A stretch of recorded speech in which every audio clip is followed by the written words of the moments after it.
Today we're chatting about marketing and the emotion in marketing, and there's no better person fit to talk about this subject matter than someone who's been in the content game for 12 years in various marketing roles across various industries. Please welcome Bridie. Hi, I'm Bridie. I'm a marketing manager at Coles, and I'm on the podcast today talking all things content. Hello, Bridie. Hi, Chris. You know what's an interesting topic of conversation? What? Politics becoming a vehicle for entertainment as opposed to discourse amongst some people. How are you going to engage? Is it, I don't know what generation it is, probably a younger generation, but you've got to engage them somehow. Well, look at how the police and stuff do their socials. Oh, yeah. Half the people out there are like, fuck the police, defund the police. And then you've got other people who are almost sycophantic because they've got really good accounts and all that sort of stuff. They're really funny. They're hilarious. The best. Queensland police are great. Everything that Queensland does is good in that space. Like Queensland Health is also really, really good, like excellent. And they use like trending things, and they're very good. They're worth checking out. They're on the pulse. They're on the pulse, yes. And in a way that works for them and that they can get away with.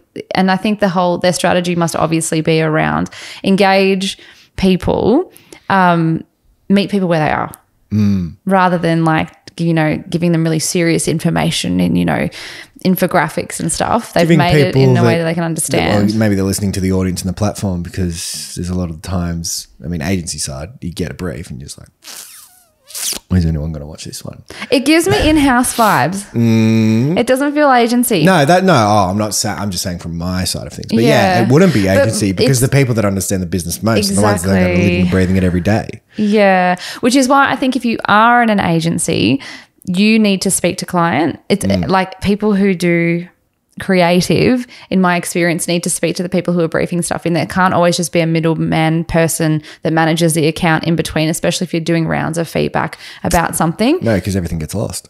You don't need that many people around the table. Yes, death by opinion. Yeah, interesting.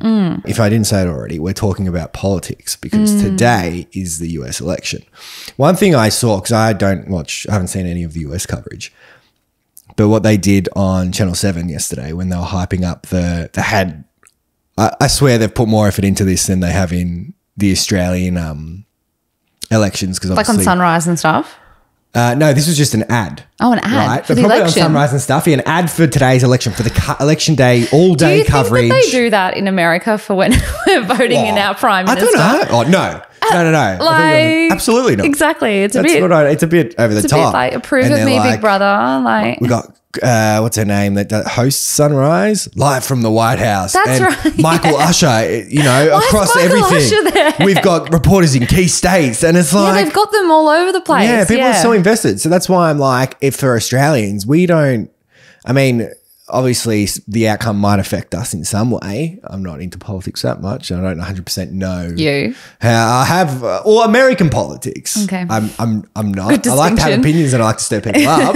But they had that whole ad and the dramatic music, and they did Kamala. Did they have an eagle? No, they should have. Been an eagle.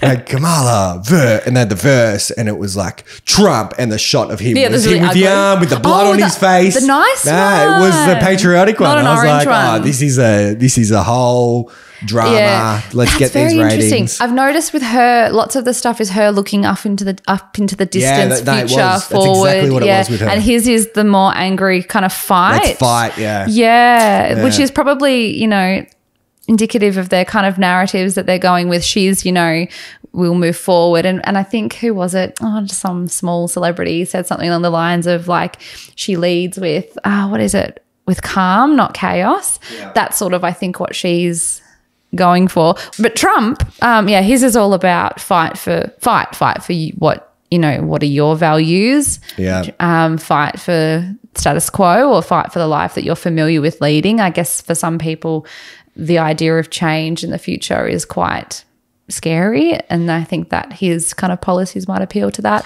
Yeah, interesting. Yeah. But then I haven't seen much content, maybe it's just my algorithm, of Trump online, like other than broadcast and whatever. Like when I just scroll through my TikTok. Any other platform, I don't get political stuff. Just TikTok? Maybe Facebook, I get local political stuff. Yeah. TikTok, How funny with the local elections. I get flooded with Kamala Harris, and it's all those like power edits they do of her. The power edits. Yeah, which is funny. So it probably feels like I'll be interested to see the results. You might not be able to do a direct correlation, but they're obviously trying to appeal to a younger demographic. I say that even though mum's on TikTok, and I know there's a TikTok stat. There's like a huge amount the largest, on, yes, the biggest growth opportunity on TikTok at the moment is over 35, and that's where they're seeing more accounts pop up. That's where they're seeing more brands starting to target people on TikTok. Yeah, so it's definitely not that young person only place. I find TikTok a bit scary though, because it's so quick. Like things are changing all the time on TikTok, all the time. Whereas I think all the other platforms are quite chronological, so you can almost catch up. Whereas you can't do that on TikTok. You're never going to catch up on TikTok because it's just serving you content that it thinks you want to see to keep you there on TikTok, so they can sell more ad space and make more money from you. So I think, I think the fact that, like, for example, Ed's mum, my husband's mum, she is on TikTok and she's showing me all the stuff in her suitcase. She's like, I was influenced by TikTok. Literally. So she opened up her bag and she's actually showing me the stuff that she's purchasing, and it's like, no offense, Jackie, but some of it's really shit. Like she'll buy some weird pants that I'm sure you could get at, like, I don't know what's the version in the UK, Primark or something. That, you know, but they're these wonder pants or something. So I think it just goes to show they also have a lot of money, so it's quite lucrative over on TikTok with the boomers. Well, it makes sense because you get on my side of things, you get a lot of briefs, and I might want to target under 35s, and I'm thinking people automatically go, oh, we need to be on TikTok to target the younger demographic. And sure, like the younger demographic, it lives there, but now there's a whole, it's not untapped anymore, but there's a large over 35s demo, and you've got prime example that's heavily influenced on that platform. Yes. I think what I see in the opportunity with the over 35s on TikTok is the fact that they're willing to spend. And I think the younger ones are more willing to be there and engage and make videos and have fun, and it becomes part of their personality, whereas the older ones kind of view it as they're learning things. Is it like it's entertainment, but they also go shopping? And is it more of a community aspect for the younger? Yeah, because they upload videos with each other and their friends, and they can, they don't make videos thinking that they're going to share it with a family member. They make videos thinking they're going to share it to the world. And this idea that they can just tap into an audience of 6 billion people around the world potentially, or the world, as opposed to just their friends and family, is a very different mentality. So like the boomers, if you see, will make content, talking about their personal life and have videos of their like grandchildren and all that sort of stuff, whereas the younger ones will actually just do something that connects them more, outside of their space. So it's really interesting how they use it differently, and you just see it working, over there, but also in your own life. And it's interesting too with then if you pivot to content creators, you've got all of the mums and dads who have blown up and become influencers because their kids are creating content of them on TikTok and basically self-managing becoming managers of their own parents. It's just a bit scary though, because they're living a life to be watched, whereas, we lived a life to live, we created a life to actually live. They want to be watched, and I think even though they're being watched on their own terms, it's they say it's permanent, but I can't get into my old MySpace, okay? So they say nothing is permanent on the internet, but I want to go back and see MySpace is so weird now. Well, I can't get in. So I don't know. I don't know. I couldn't tell you what my password was. I've tried the password reset too. I loved MySpace. I thought it was like a hacker. Like I'd go in and I'd do all my HTML codes and I'd learn them, and I always did my song for like whatever I was feeling. My top friends is awkward. Why? Because sometimes you had to select someone out of your friends, or if you noticed you got dropped. Because there were 10 of them. Remember, there was 10. Yeah. But I always had my boyfriend as number one. He was always number one. And then I like rotated the few friends, so everyone knew their place. But it was always awkward if you ranked someone lower or higher than they ranked Brittany you. bought me a chicken bun at school today, number 2. Yeah, number 2. But we also like, and I suppose like if you think of it, what would the kids these days do that's the equivalent of that? I don't know. Making content. Well, it's so accessible. An audience is accessible to them, whereas it wasn't before. Do you think we're going to hit? We're in a big content bubble, and what was that stat that Lee sent the other day? That was 12 million. I think that's a bit stretched, and not everyone's earning money, but there were 12 million content creators in America alone, like full-time content creators. It says full-time, but then you could have an 18-year-old kid that lives with their mum. That's full-time, right? Because they don't have another job. Yeah. So, but do you think were you just talking about that now makes me go, so the more we have this content creation, the more people come on are influenced, or like you said, where the new generation is creating lives to be watched. People are more switched on. Are people going to become more self-aware of what they're being served online? Everyone already is, but you can, if something hits you at the right time, you're going to click through and maybe you're influenced to buy something or do something or action. Is there going to be a point where the bubble bursts and everyone just becomes a bit... What's the next iteration? I guess I'm sort of saying. It's privacy. That's going to be the thing. So there's a whole movement around stopping parents posting photos in public accounts or videos of their children's faces.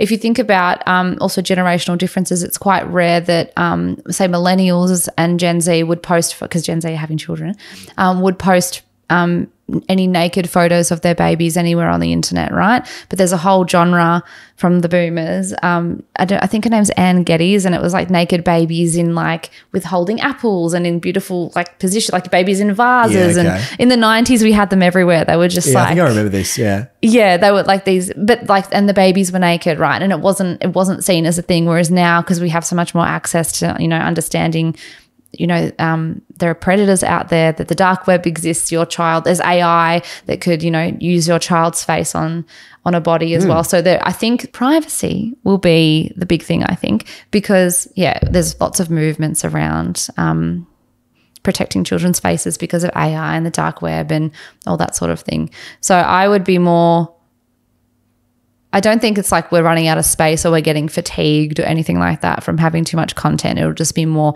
people will want to be in more control of what happens with their own face image, and especially when it comes to children. So what happens there then as well? Because then that makes me think about ad sets, right? And how easily it is for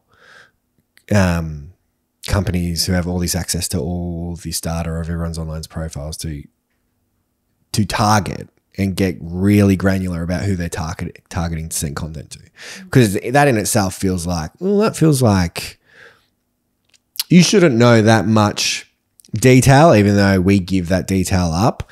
Do you reckon that's an issue that gets raised down the line as well? Or do you think it's more front-facing from what you're putting up online?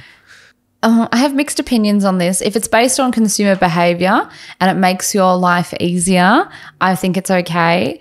But if it's predatory, so it's like, say, knowing your financial situation and suggesting financial products that are irresponsible, that I would find predatory. So like you would, if you knew someone was based on their spending behaviors or the things they were searching, they were, they had no savings, but they were, a compulsive spender, and then you hit them with a credit card with a large borrowing capacity, that kind of stuff I think is yuck. But if it was something like, and I suppose it's very like hyper relevant in my space, but if it was something like you bought cereal 4 weeks ago and you haven't bought it again, it's on sale this week for 40% off. Like, I'm more likely that's helpful for me, because yes, chances are I'll have finished the box of cereal in my house within the 4 weeks. And then, so like, I think that sort of thing is okay.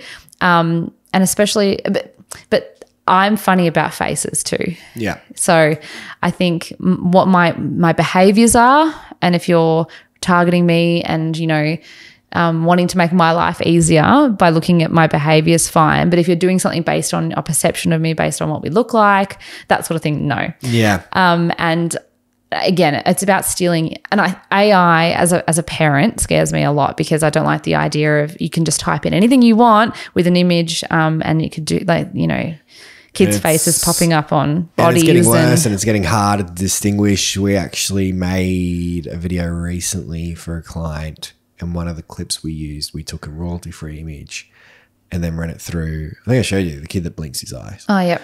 And then we just ran it. Now, given that was the only piece of, that's the only image that really worked and looked any sort of realistic than anything else we tried. But it did. It looked realistic, yeah. And that just means it's only getting better. It's only going to learn more, and we're going to be in a real iRobot situation in a few years' time. In brand, you work at Coles and you've been working in content for what?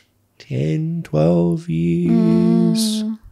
Yeah, 12. Give us a rundown. Let's do that. Give us a rundown. Give us your history. Give us a history of your time in content. My time in content. I'll just start at the very beginning. Yeah. It's a very good place to start. Vlogs when you were 9 or something? I did. No, well, yeah. There used to be a function on the phone where you could record yourself. So I used to do my own little podcast before I even knew what a podcast was. I did that too, except I had one of those portable jukeboxes. The tape. Yeah. Me too.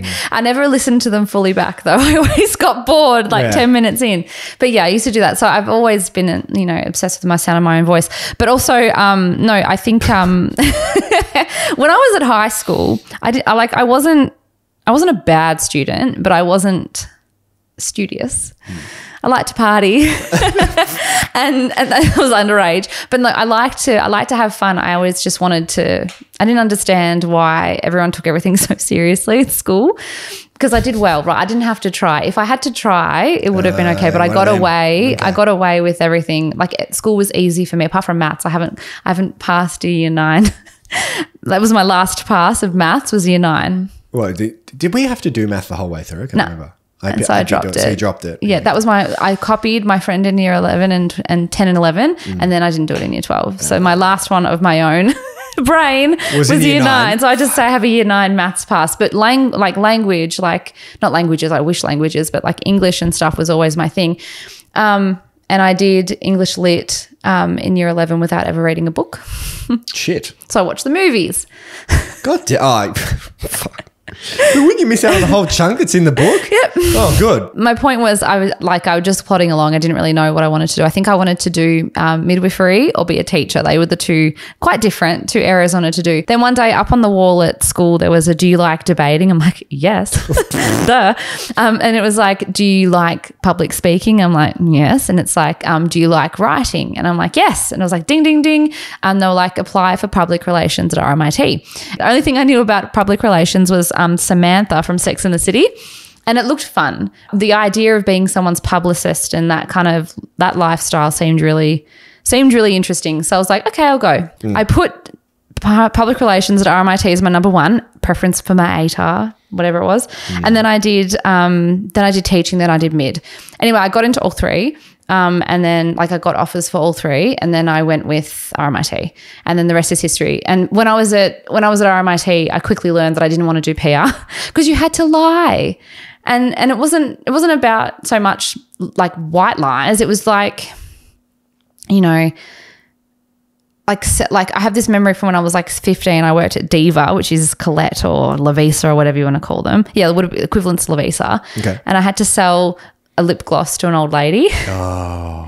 And I hated lip gloss. It was shit. It was like powder. It was crap. Yeah. And then I stood there and I was like, it's really good. Your granddaughter's going to love it. It's a really great present. And then I got commission if I sold the lip glosses to her. Yeah. And then after I did that, I realized, no, I couldn't lie. I'm sure the kid didn't hate the lip glosses, but I wasn't into it. Anyway, that's what you do in PR every day. You kind of polish a turd every day. It's about making the company look better. Anyway, so once I quickly learned that I didn't want to do the traditional PR for a brand, as in events, launching products, all that sort of stuff, I started looking around for what to do, and I saw a job come up for Coles. And this was back in 2012, I think, when I started applying.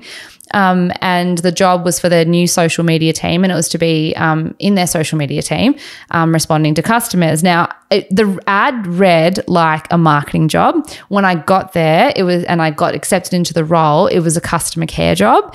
But in hindsight, that was probably the best grounding I ever got for any job ever, because I learned all the way customers think and behave.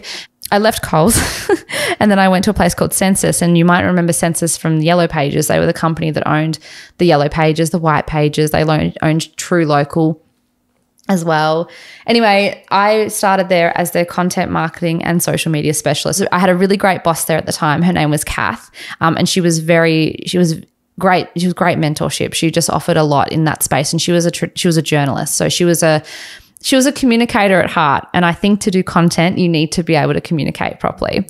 And she knew how to write, and she knew how to persuade people, and she knew what was interesting to people. So the journalist background for her was really good, because when we do content, it's not just about putting out a brand message. You actually have to understand how it's going to be received, and you need to understand what actually matters to consumers. And that's when you can get your marketing message in there. It starts from meeting the customer and the target audience where they are, as opposed to just trying to give your product to them and hoping that it sticks.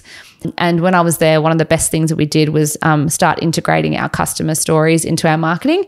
Content marketing, as an art, I suppose, has people at the heart of it, because it's about showing how the content can be used. The content shows how the product can be used.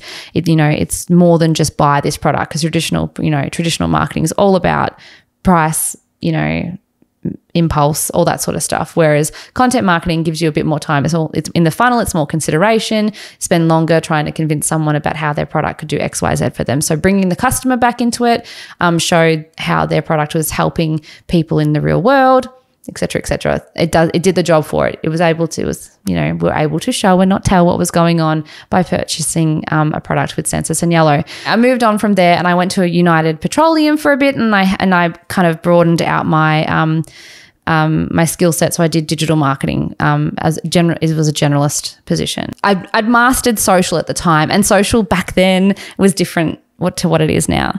Not just the platforms, but how people used social was very different. E-commerce was just becoming a big thing, and e-commerce has only really exploded exponentially since COVID anyway. So then I moved on from United I went to World Vision, which is where I met you. Yeah. And I went to World Vision, and I remember at the time one of my very good friends said to me, "Oh, why do you want to go to not-for-profit? It's really sleepy." And I was like, "Oh, I don't know. It sounds like a really good opportunity." And it was a content role, and it was a new role in the business, and they just brought in a new CEO.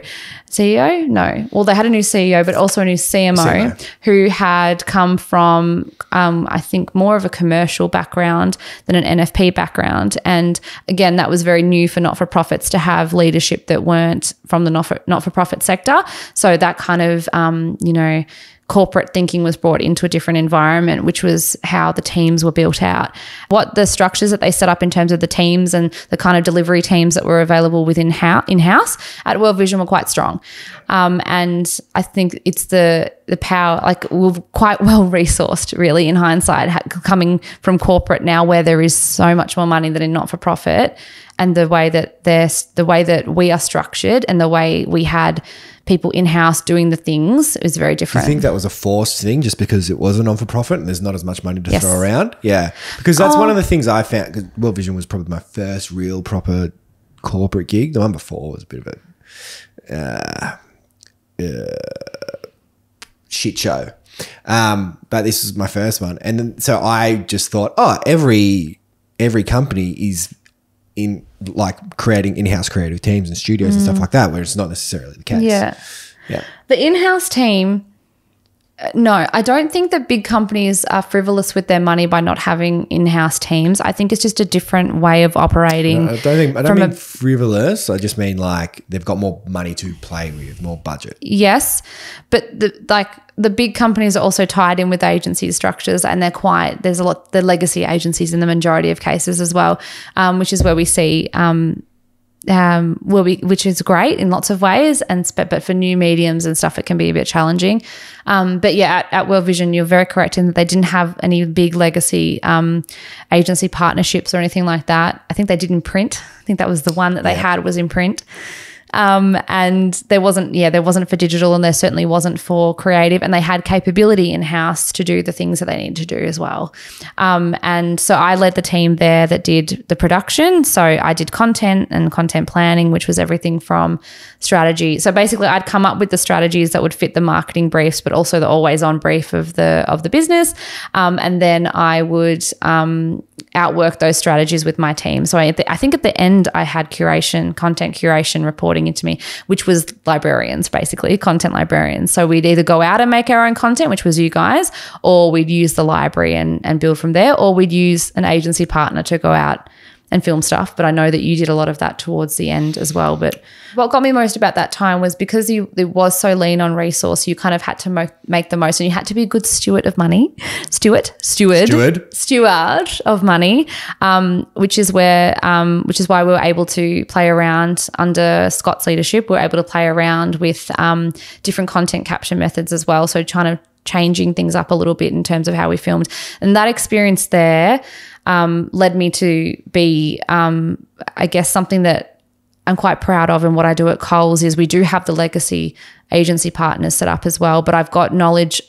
I never was on the tools, but I understand what goes into it, and I understand what goes into production, and I understand how to get, I understand what you can't sell not for profit. Who cares about donating to charity, right? At the heart of it, what do you get out of it other than a good feeling or a tax deduction, right? So to actually sell charity is the hardest marketing of all, because no one needs it. Yep. You don't need to do it. Yep. And when I think back about my friends saying that not-for-profit is sleepy, no, it's not, because it's the hardest thing to market. Where I'm currently at, the reason why my job at Coles is hard is because there's so much choice in terms of who and what products you can buy at Coles, but everyone has to buy groceries. Yeah. Whereas no one had to donate to the Rohingya refugee appeal. No one has to donate or become a child sponsor. You don't have to do those things. You do them because you are moved or compelled to do so in some way, in which case content was the vehicle to do that for you. It was it was how people were able to connect in with both pre-purchase and post-purchase, how they were able to connect into the thing that they're going to buy. Content was the product. It wasn't the donation that was the product. It was, everything that went around it. So in that environment, in the not-for-profit space in particular, if I was, leading say hypothetically Cancer Council, if I was leading a comms team there or a content team in particular, it's always about the stories around the product that you're trying to sell. And it's not just about, the tax deduction, because at the end of the day, that will only take you so far. And that's why I think the content is, so important. So for somewhere like Coles, it doesn't become about how great it is that we sell roast chickens. It becomes the why. So why the Coles roast chicken is the best roast chicken. And it's not just about the price, because, there's a great quote, and it's something along the lines of the bad taste from a poor experience lasts way longer than the high from a low price, or something like that. I've totally butchered the quote. But that has particular resonance, because if you're only going after price and you're not looking at anything that goes around the sides of it, if you've had a bad experience, Coles could reduce the prices of everything in store. But, if you get a shitty team member on the registers at the end of the day, the whole experience ruined for you anyway, regardless of the price. Yep. So, and the same goes with quality too. Like, yes, if you might pay 99 cents for that bread, but nobody wants to be eating cardboard. Yeah. Yeah. So anyway, my point, the tangent I've just gone on then is more around, that's why content is so important, particularly for brands that are selling causes and ideas. And then for brands like Coles, where we use content to sell our product, but we use content as well to sell reasons to believe and choose us, when there's so many other places that you can go to, and so many things you might hear in the media about why not to choose us, as an example. Yeah. Yeah. And definitely, as you said before, it's hard. The hard thing with marketing the Coles stuff is the breadth of choice and stories and avenues you can go to sell the product. Yeah. Whereas you're right, charity's quiet. You've got a single thing that you're trying to do. Well, I think that you can, again, talking about my career kind of progression, the charity one is as important and as fundamental as the customer one from my perspective, because it's still the hardest marketing to do. But you learn through that, well, I learned through that experience, wasn't so much like, to be honest, selling a catalog price, and when it's price-led, is easy. Delicious steak, 30% off. That's one type of marketing. But to do good marketing and good content well about that steak, taps back into the reasons to believe. Like, what are the principles that we learn through marketing charity that you can apply to Coles? And don't laugh but there are stuff because it's the reasons to believe in the product, and it's, you know, what did we tap into, you know, emotionally through not for profit that you look to tap in emotionally. It doesn't have to be sadness or guilt. It can be around emotion.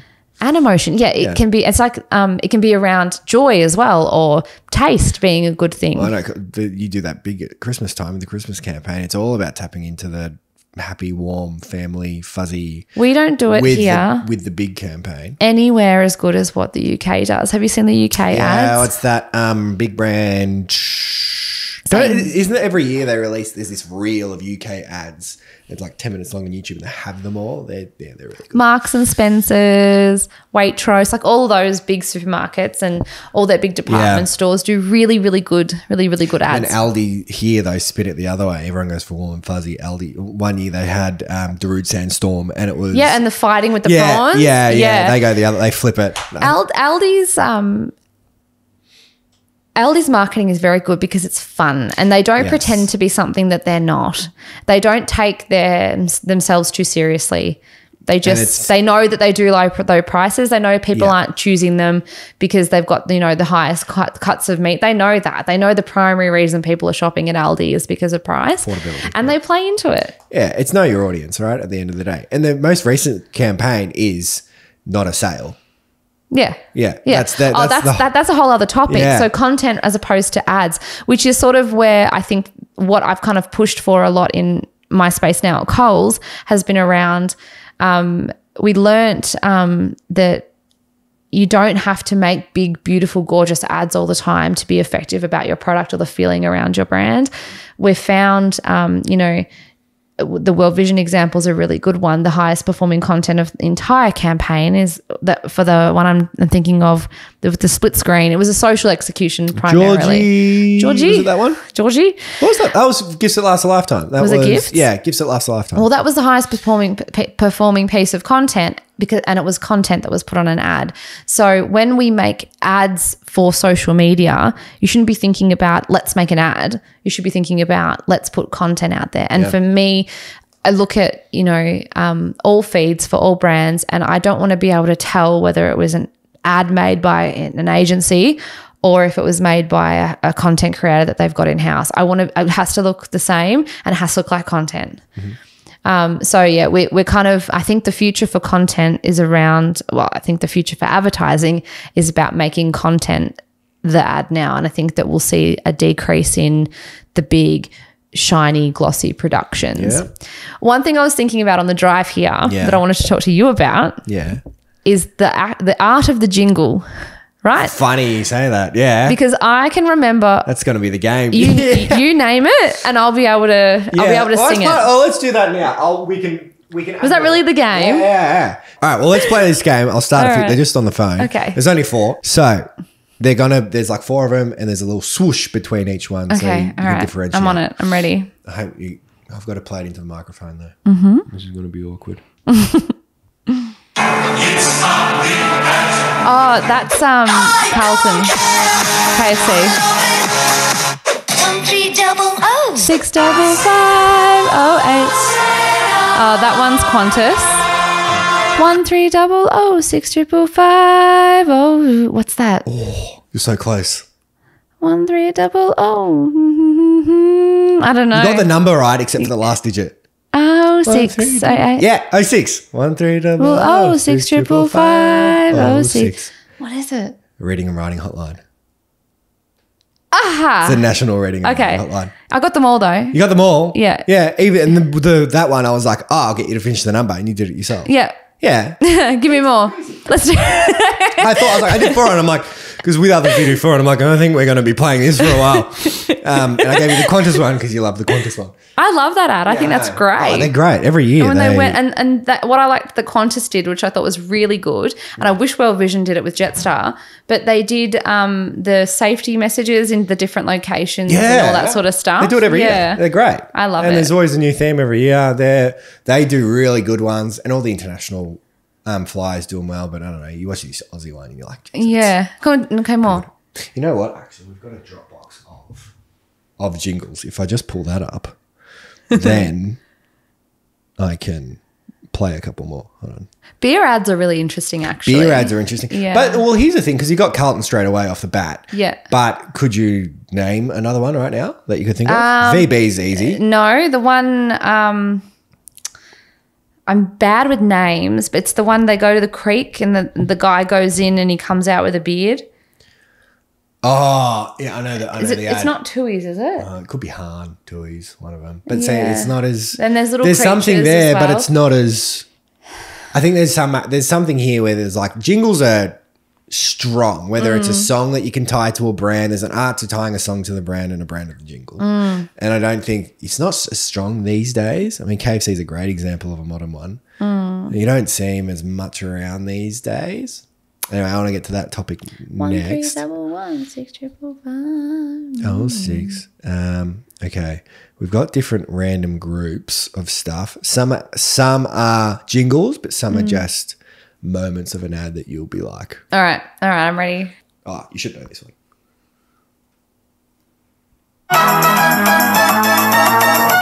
Oh, McKenna. What? Isn't that McKenna? No. What is it? It's close. It's Baker's Delight. That was wrong. Yeah, there we go. Just mixed. I took it as I was so adamant too. I was like, La Paqueta. No, I'll try this one. Morty. That was too easy. That was cut too easy. Okay, another one. And I remember that had that little fly. Do you remember that ad for Decorate? And it was like Decorate. Yep, the whole family was in the shower. Every time I wash my hair. Not happy, Jen! Oh, that's Pages, Yellow Pages. Yep. Yeah, I did know it when I heard it. I thought that was a different one. We did a relaunch of Jan. All I ever wanted to do. Well? No. Never heard of it. But all I ever wanted to do was like, you know what AAMI Amy does with Rhonda and Katut? That's what I wanted to do with Jan. Does she ever get happy, Chris? Yeah, continue the story. Is she depressed? Was there a continue? Why or was is it she just so unhappy? Was it just a continued remake? What did Jan do wrong? This is interesting now. We're talking about, there's a remake of Jan, which I never knew about, and then Down Down was attempted to be redone. Is there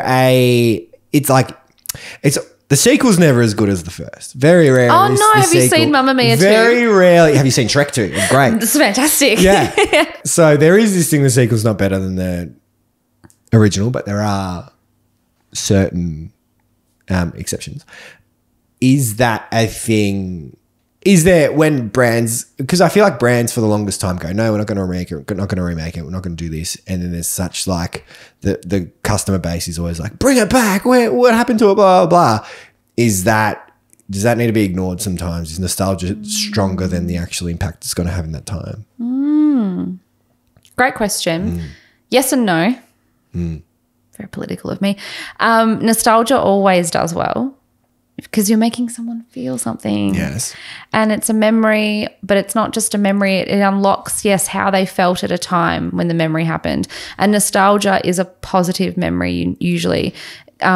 People don't look back with nostalgia on traumas that they went through. They look back with nostalgia on something that was positive for them. So I think by its nature, nostalgia is always a positive thing, and brands tapping into it is a positive thing only if they've got permission to do so.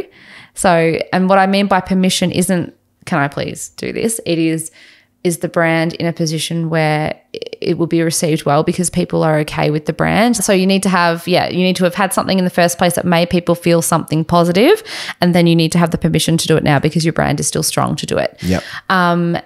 And I think it needs to be done with the right intent. So it's not to sell the exact same thing that you were selling or the same idea. It's to make it relevant to your life now, to make you still feel good about what happened back then. But we talk a lot in content around feeling, making people feel a certain way. It's not so much about doing. The doing comes after they have the feeling. Like you make the feeling so good that they just have to do the do. They have to do the do. They have to do the thing that you want them to do. Do. What's that I was saying? Like heart, the head, heart, hand, heart. Yeah, because you get the heart, you get the head, you get the hand. Yeah. Yeah, interesting. So, and then there's a thing there with, then maybe it's all about building upon, not maybe remakes of the wrong exactly approach remakes is it's building upon. They built upon the Rhonda and Katut story because they recently, in the last couple of years, they did another segment, and that was a good throwback. Marketing. Yeah, that's brilliant, and that's content. It wasn't about the insurance premiums that they were offering. It was the story that everyone was following along really nicely. A different example, but Maya Windows, that's nostalgia for lots of people. Maya Windows. The Maya Windows, yeah. So, going along into the city to go and see the Maya Windows was something a lot of Melbourne kids, I don't know if there's a Sydney equivalent, but there was something that we did. And, tapping into, that feeling that you had when you were a kid. It was a day out, you were with your family. It probably had nothing to do with the windows. You don't even remember what happened when all the ones that you saw, but you were with your family, you were having a nice day in the city, all that sort of stuff. They've built on that experience every year and they do replicate it, but they've made it modern, and they've gone and now they've introduced things like Santa Land. So you go there and then you go upstairs, get a photo with Santa. Like, they've continued to build on the experience. And I know that's not digital content, but it is, it's nothing to do. It's nothing to do with the products that they sell at Maya. But because they've given you this experience, they've made you feel a certain way, you go into their stores and you'll be more likely to buy something. Yeah. And it's great self-brand recognition. We're going to the Maya Windows. It's not we're not going to the Melbourne City Windows. No, it's the Maya Windows, exactly. But that example, like, if we look at the Rhonda and Contort, that is brilliant marketing. Like, that's really good. But all publicity isn't good publicity. Like, bad publicity is still bad publicity, and trust is such a thing that can be eroded so easily. It's so easily eroded, but so, Well, maybe we should rephrase that, and what if it makes you feel anger? Maybe that's the wrong feeling you want to evoke in depending on your comms. I think it's very short term. And it is an emotion, but that's why, playing to, like, it's very easy to evoke anger out of people. That's an emotion that people can quickly get. Yeah, when we talk about emotions, yes, all emotion, like making people feel something is really important, but it can't be, like, negative emotions are very easy to make people feel, but they're also the cheap wins and they don't last forever as well. And it will turn against your brand in the long run. And, Goop, that brand by what's her face, the one that has a kid named Apple. Why do I remember a kid's name? That one. What branding that is? Gwyneth. I wouldn't have said, you said Apple, I'm like, Gwyneth. Yeah, well, that was shocking. Remember she named it, everyone was. She's branded her kid. Jaden and Hayden. She's practically Jaden. That's what everyone was back then. And then she comes out with Apple. Fuck. Got to be different. Got to differentiate. I remember her now. I'll always remember Gwyneth. Fucking Apple, I won't remember Gwyneth, but I'll remember if someone said Apple. Oh, Gwyneth. Is it Apple Paltrow? Because that just sounds like a strange variant. Is she still Paltrow? I don't know. Paltrow? Paltrow? I don't know See, what her with relationship names. status is. Anyway, my point was Goop do all these weird sexy ads and all this sort of stuff, but they've just gone and shut down a quarter of their business. So it just goes to show that they do vibrators and stuff, but they go for shock. Okay. It's not sustainable in the long run. So yes, you might have a nice sudden peak of sales at the time, but shock won't win you sustained trust over time. And trust is what helps you make money and, gets longevity for brands, because people who trust your brand will come back to you again and again and again. Maybe having that work in the charity space, that's all you're doing. You're trying to build people's use trust. content for trust. The hardest thing is to get people to go, okay, I'm going to give you my money out of goodwill to hope that this is going to help someone that's in need. It's evidence of impact. And I use that terminology at Coles too. I do, because it's like, do as we say we do, show me, don't just tell me all the time. At World Vision, you got to go and see firsthand where the money was going, how the money was being used, but then you also had your own remit to go outside of that and go explore the broader community. Did any of those trips help? How did those trips help shape what you were trying to, at the end of the day, for lack of a better term, sell to the Australian public? And how did you make that bridge from, and this can work from Coles as well, how do you make that bridge from what you're trying to sell by experiencing it firsthand to then communicate that to the public without them actually being to experience it themselves? At World Vision, we had never shown what happens if World Vision isn't there. It was always just what happens when World Vision comes in and does what they need to do, thanks to you, sponsor. What we did on in going outside of, you're talking about Cambodia. So yeah, what we did in Cambodia was we had the remit around, we had a brief, but we also had a bit of, thank you to, again, I mentioned it before, Scott's leadership, but we also had the ability to go out and capture other stories, more journalist stuff. It wasn't around being marketing people making ads. It was around capturing real stories. Almost, it was like journalism. It really was. We went and did that, and we went and captured the stories of people, and we didn't have to set anything up. We were able to show through these stories what actually happens if World Vision isn't there, and that is showing and not telling. And that was the biggest learning for me that I've applied to every single job I've ever had since, was that you don't need to say how great you are to show you've actually made an impact. And in the case of that trip, we were able to show through people who hadn't been impacted the impact of the business, and by telling a good human story, because you were able to say, this is a human story about someone who's now doing it on their own. Whereas if, in this community, this same person doesn't have to go to the market and, doesn't have to go to the market and live that life, or have her kid out the back of the hut, and she's pregnant and all that sort of stuff. Walk all the way while they're pregnant to go and give birth, 10 kilometers to give birth. Like because of World Vision being there. So I think that's what that lesson for me was that you can actually show the impact of something without having to tell people all the time about the impact. And you don't have to hit every single key message all the time for people to understand the key messages. You ask about bridging the gap between seeing it firsthand and then,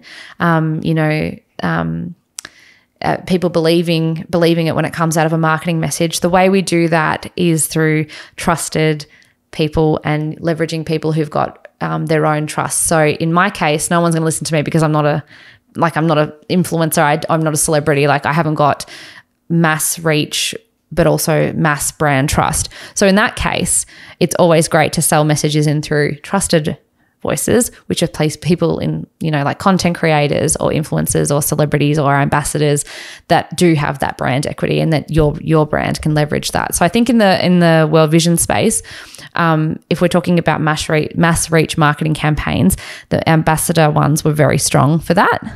But it's about, I think, it's about taking our personal recollections, giving the ambassador that experience to share with their audiences as well. But yeah, taking our personal recollections from what happens in field is what we would say, and understanding what it took for me to believe it, all it took for me to believe it, and try and apply that to someone who actually can't physically be there. And that was the challenge, because for me, it wasn't in hearing about how great it was that they had a water pump. It was seeing a child write their name, or seeing a child just get on their bike and ride home and know that they're not going to be dragged into a bush on their way home because there's safety in their community. So it's the stuff that, we weren't hitting the exact, and an influencer does it really well because they can reach a mass audience. But in our case, in the marketing and the way we do the content afterwards, it's not the stories around how great the well was. The well's part of the story. The story is the whole. The story is the whole of the child. The fact that now they've got the water, she doesn't have to ride all the way to the other side of the town to go and get anything, which means that she's protected. And because they have water in town, they've got more people in town. There are more eyes that are watching, which means they've got more of a prerogative to keep people and keep the businesses in the town rather than having to leave to get water, all that sort of stuff. Yeah. Like, it's all connected, but understanding the story that happens around the evidence of the thing that you're trying to say. When we worked together, Bridie was my boss, and I shot video and took photos, and we went to Cambodia, and that was the first trip, and it was just me with the camera and you with the clipboard, and that was it, right? But the first field visit we did, our first interaction, and then you turned and you said, what did you say? You're like, Chris, it is real. And you're a bit teary and upset, and I'm just like, I wasn't upset. I was not teary. upset, but like touched. I was moved. touched. I was moved. Moved. Yeah. The No, correct word. and what it was that made me, it's what I said before. It wasn't the fact that there was a water pump in the middle of it was the actual children and the joy and all of that. It wasn't the things, it was just them. And I think that that's been the lesson from that as a person. It's not about the things that we have or anything. And I always remember that people never remember what you said. They remember how you made them feel. And the same can be said with marketing too. And I said that quote before around, long after the price is gone. Not about short-term feelings. Yeah. And I think, the same is what it was with those kids in particular was it wasn't anything that we'd done for them. It was just them. And then the task is bottling up that feeling you felt, and how do you get that to others? Yes, and so they feel it as well. Yeah, exactly. Yeah. Cool. I was going to touch on how brands are marketing on these platforms, and is there platform-specific marketing now? Because if you look at something like Jetstar, what Jetstar promote out of home is not what they do on TikTok at all. It's a totally different tone of voice. And then you've seen Nutter Butter. Insane. They're great. They're insanity. It's absolutely absurd. Telstra Yeah. is unreal. Yeah. Just absurd marketing. Yeah. Yeah. So, and it's just, but that again, they're attacking a younger demo. So what are your thoughts on that? You can use TikTok for multiple generations now. It's not just about the young people. It can be the boomers as well. But they've obviously gone after, as part of their strategy, that the Gen Zs are their growth audience. So they've obviously gone and hired somebody who understands it. To do TikTok well, you have to live and breathe TikTok. Oh, yeah. A traditional marketer struggles with TikTok. I was great at first, but I'm not on TikTok as much anymore. Yeah. So I'm struggling again. So I think the better you are at TikTok is the more you actually use TikTok. And so that's why the people who are more likely to be on TikTok the most are the younger generations. Therefore, you should have one in your team doing the talks, Makes sense. doing the TikTokies, or, influenced, having them, as part to be able to advise on if you don't want them actually making it. Yeah. They need to be part of the Don't process. put a round peg into a square hole. Yeah, because they live and breathe it. They get it. You get it, you get it. You don't. Great. But TikTok is like that. Yeah. It's hard. It's exactly like that. Even Instagram's like that. That's why agencies struggle with it. Yeah. They do, because and it's a new medium, constantly changing as well. And a typical agency structure for a big agency has been like, you write a brief and you go through the big process, and there's storyboard. You don't storyboard for TikTok. No, you need to go and Telstra react. aren't storyboarding all that weird stuff that they do with their phone boxes. Oh, man. Next minute they release all these storyboards. Put them on blast on the podcast. It's all reactive content. All you're thinking of the day, what's going to be cool? What's everyone talking about? Or like when they did the telephone box thing, nostalgia is a big thing. Like you're talking about vintage 90s style. So and they're all that. obviously not going after sales by doing that. They're going after brand affinity for their growth audience. So by the time the audience is old enough to make the decisions around the telecommunication company that they want to choose, they've got an immediate fondness, feeling, whatever, for Telstra. Yeah. Nice. It's the new, it's the new billboard. Yeah. No, it is. It's a billboard. It's a portable billboard. It's the one you've seen everywhere, the one that seems to get you, the one that, that's what I'm more likely to choose. If the prices are the same, I'll choose the one I know more about. Nice. Love it. All right, well, Love it. All right. All right. This was nice. This is nice. Thank you. This Thank was you. nice. Thank you. Thank you. Thank you.